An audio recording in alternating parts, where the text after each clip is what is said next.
Welcome to the Daily Spiral. So let's talk about why your love life feels less like a cute rom-com and more like a gambling addiction you just can't quit. Yeah, we're getting into it. It is just endless. Swipe, swipe, swipe. Another dude holding a fish. Another bio that just says, ask me.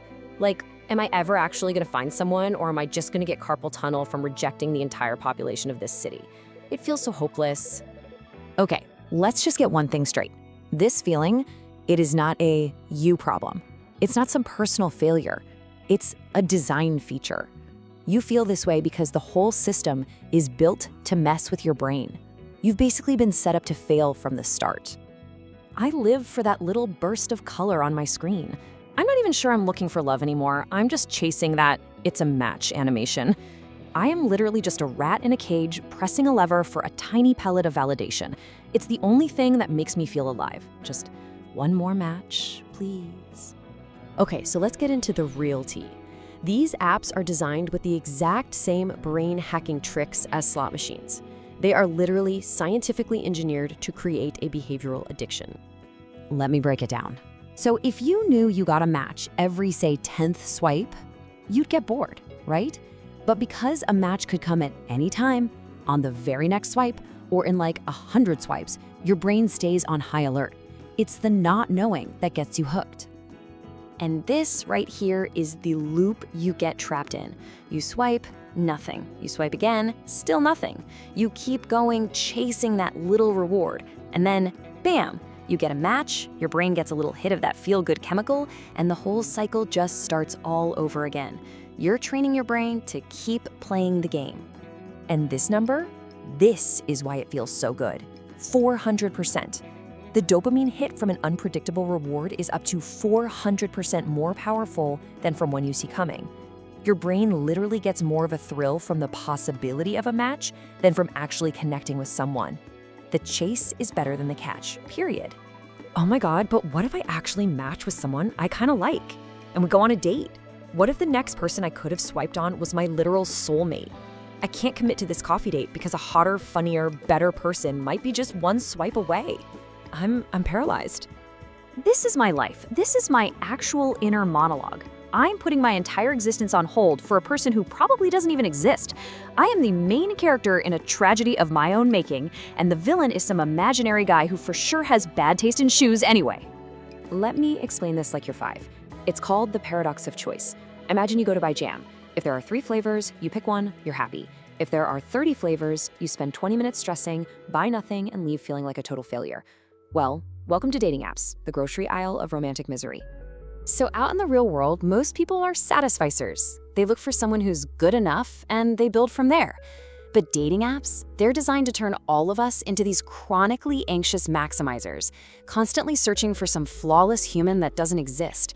It basically ensures we're never, ever happy with who we find. If you're enjoying this little deep dive, don't forget to like and subscribe for more.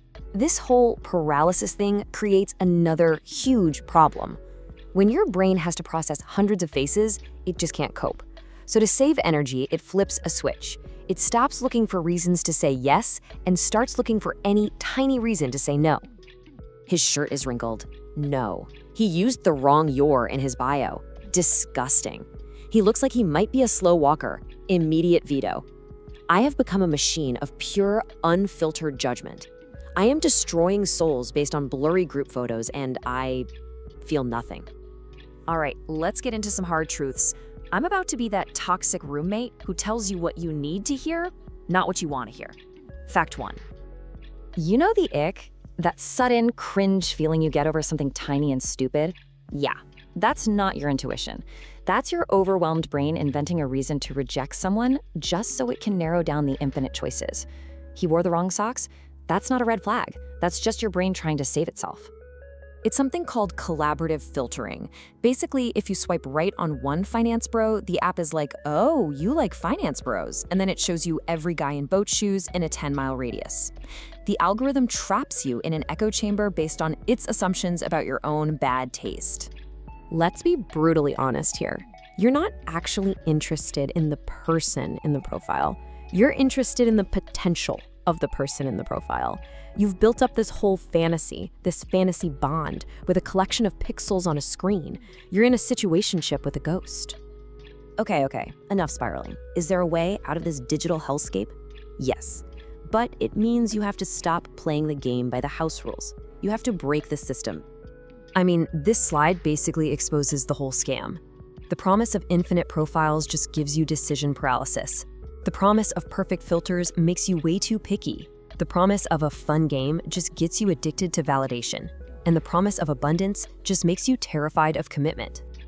So here's the name takeaway. You cannot beat the house by playing its game.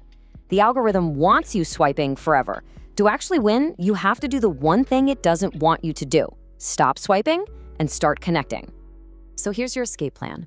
First, limit your roster. Seriously. Talk to a max of 3 people at once. It forces you to actually invest instead of just collecting matches like Pokemon cards.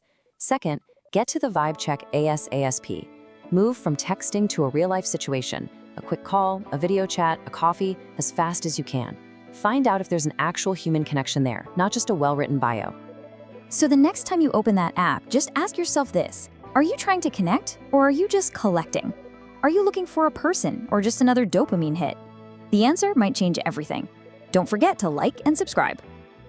Thank you for spiraling with us. See you in the next video.